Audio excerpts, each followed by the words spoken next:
Olá, sou a professora Thais Ramos, pedagoga, psicopedagoga na área clínica institucional e mestre em perícias forenses pela Universidade de Pernambuco.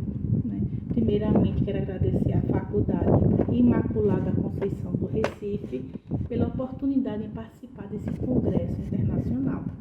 Então, venho aqui falar um pouco sobre psicopedagogia. Então, o que é psicopedagogia? A psicopedagogia, ela tem a preocupação de ajudar os fenômenos com dificuldade na aprendizagem. Então, qual o papel desse profissional? Então, na área clínica, no consultório, ela vai fazer a intervenção, para ajudar esse paciente que tem dificuldade, esse paciente que já tem um bloqueio na aprendizagem, não é isso? E além de ajudar esse paciente que já tem um bloqueio, ela pode também ajudar a prevenir, a prevenção, que é um fato também fundamental e muito importante, certo? Então, como é que essa intervenção acontece? Primeiramente, o profissional ela faz uma anamnese, um diálogo, isso? Com os pais do paciente, com o responsável do paciente, para saber o quê? Para saber do nascimento, da gestação, até o período, que essa pessoa se encontra, não é isso? Então, sabemos várias coisas da vida dessa criança, se como foi o parto, se foi uma gravidez desejada, se essa criança teve visita, como foi o acolhimento dessa criança ao nascer, enfim, essas perguntas, ela ajuda muito na intervenção, para o trabalho do psicopedagogo. Então, esse é o primeiro passo que um psicopedagogo ele faz para ajudar essa criança na dificuldade do aprendizado. Então, enfim, um exemplo bem recente do consultório foi uma criança que ela teve dificuldade com relação à disciplina de matemática. Não aprendia matemática de jeito nenhum e todos os anos era reprovada. O que aconteceu? A mãe, procurou esse profissional, o psicopedagogo, e foi feita a intervenção, com essa criança, com a família. E aí o profissional, que é o psicopedagogo, chegou no colégio, assistiu a aula de matemática, viu como é que era, e teve uma reunião com esse educador, que ensinava matemática a essa criança.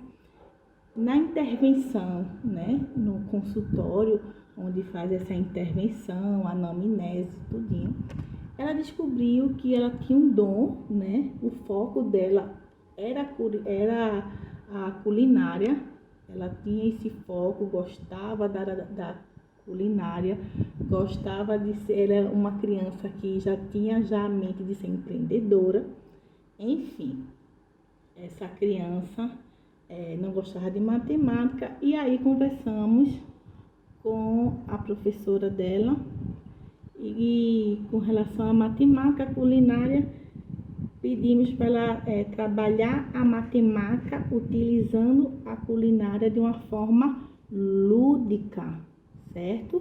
Fizemos esse teste com ela e conseguimos obter sucesso, porque até hoje essa criança, ela gostou, ela pegou o gosto de estudar matemática, porque a professora, ela envolveu a culinária, certo? Um dom que ela tinha.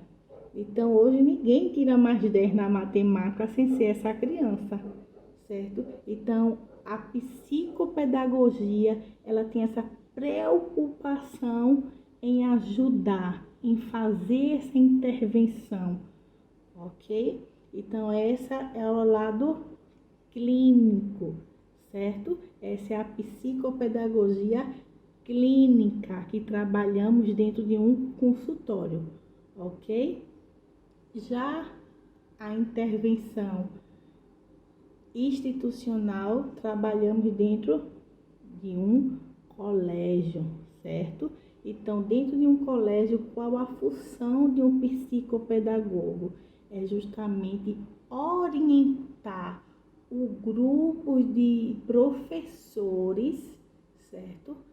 Em ensinar os alunos, né? Isso, deixar aquela aula mais dinâmica, mais, digamos assim, mais gostosa de trabalhar, para que os alunos, eles participem da aula, né? Interajam com o professor, porque havendo a interação do aluno e professor numa sala de aula, né?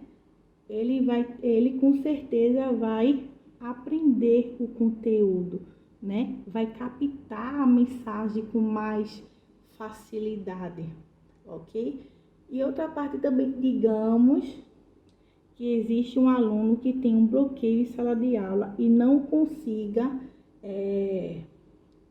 captar a mensagem na mesma rapidez, né? No mesmo momento que os colegas consigam aprender.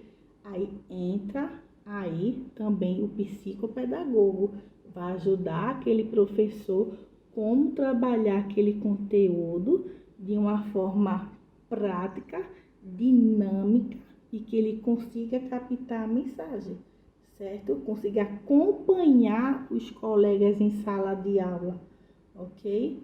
Outra questão também é a visão do espaço. Nós pedagogos também temos essa visão ampla, certo? Nós observamos a questão do espaço. Será que essa sala de aula ela está adequada para esse aluno aprender, para esse professor trabalhar, certo? Então, vimos também a questão disso. Isso ajuda muito o clima. Será que está aconchegante essa sala de aula? Será que conseguimos estudar no barulho? Se tiver um barulho lá fora, que estamos aqui bem perto desse barulho, aquele tumulto, uma sala escura, conseguimos trabalhar? Não, a mesma coisa é um colégio em sala de aula, não é isso? Temos que avaliar a estrutura da sala de aula, ok? Outra coisa também é a questão da prevenção, certo? Então aí, como é que esse psicopedagogo, ele vai trabalhar na prevenção, não é isso? Qual seria um exemplo bem simples, né? Digamos assim. Eu vou dar um exemplo sobre o divórcio. Vamos pegar aí esse lado jurídico. Tem um divórcio, né? No divórcio há uma separação do pai, da mãe, ou seja, enfim, existe uma guerra e essa criança, esse adolescente está no meio. Pode acontecer que essa criança tenha um bloqueio? Pode. Essa criança pode deixar assim de aprender, ter alguma dificuldade depois desse divórcio? Pode. Então, qual é a prevenção que o psicopedagogo pode trabalhar aí com relação a esses pais ou responsáveis?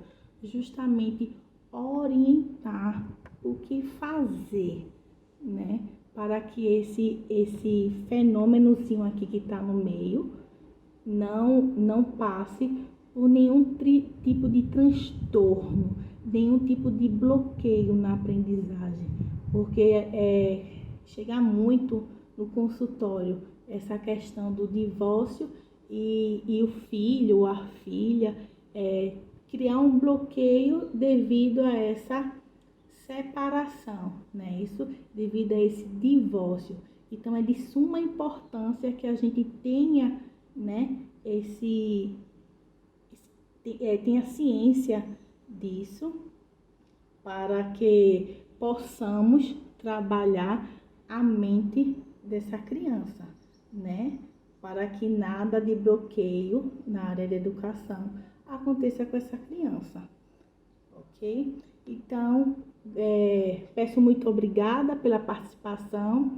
Gostaria de agradecer a todos os colaboradores desse Congresso Internacional. Espero que tenha ficado claro, tá? Essa explicação com relação à psicopedagogia e sua atuação, e desejo sucesso a todos e todas. Muito obrigada.